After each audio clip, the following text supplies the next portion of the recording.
আসসালামু আলাইকুম everyone, welcome to my channel. আবার চলে আসলাম আরেকটি ভিডিও নিয়ে আপনাদের মাঝে।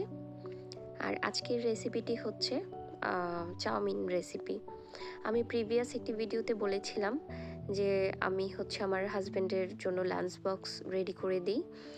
তো আমি আমার হাজব্যান্ডের লাঞ্চ বক্সে এক এক দিন এক একটা আইটেম দেওয়ার চেষ্টা করি, কারণ প্রতিদিন একই ধরনের একই টাইপের খাবার খেলে একটা বিরক্তি চলে আসে। তো যাই হোক, এখন হচ্ছে রেসিপিতে চলে আসি। আপনারা দেখতে পাচ্ছেন প্রথম স্টেপে হচ্ছে আমি বরবটি কেটে নিয়ে ওইটা সেদ্ধ করে রেখেছি, কারণ বরবটিটা ভাজি করতে গেলে হচ্ছে অনেক টাইম লেগে যায়। তারপর আমি চাউমিনটা সেদ্ধ করেছি, পানিতে লবণ আর হচ্ছে একটু তেল দিয়ে নিয়েছি, যেন সেদ্ধ করার সময় চাউমিনটা একটার সাথে লেগে না যায়, একটু ঝরঝরা হয়। এই জন্য আমি তেল আর লবণ দিয়েছি।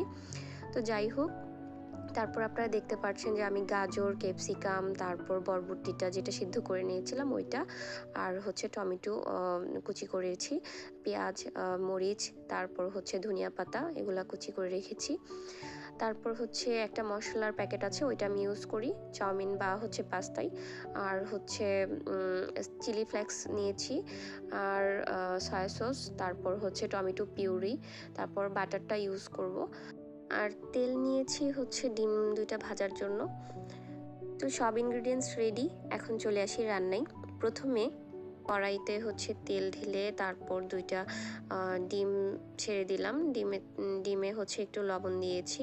ডিমটা আমি একদম ঝুরঝুরা করে ভেজে নিব। তো ডিম ভাজার পরে ওইটা আমি আলাদা একটা বাটিতে তুলে রাখলাম। তারপরে হচ্ছে আমি কড়াইতে হচ্ছে বাটার দিয়েছি। আমি তেলটা কম খাওয়ার চেষ্টা করি।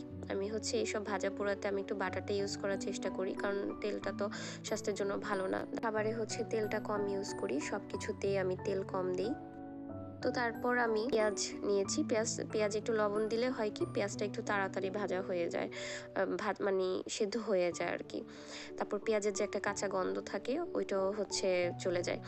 তো তারপর হচ্ছে যে অন্যান্য যে কুচি করে রাখা গাজর ছিল, টমেটো ছিল, তারপর ক্যাপসিকাম ছিল, তারপর সেদ্ধ করা যে বরবটি, ওগুলো আমি হচ্ছে ছেড়ে দিয়েছি। তারপর লবণ, মশলার প্যাকেট এইসব দিয়েছি, কাঁচামরিচ দিয়েছি।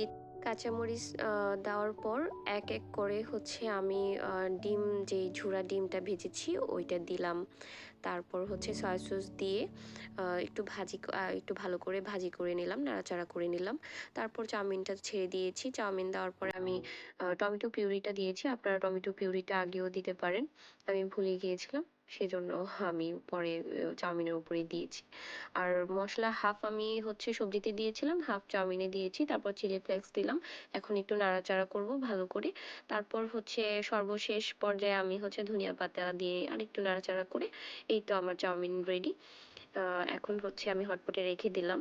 এই তো, আজকে এখানেই শেষ করছি। সবাই ভালো থাকবেন, সুস্থ থাকবেন। আল্লাহ হাফেজ।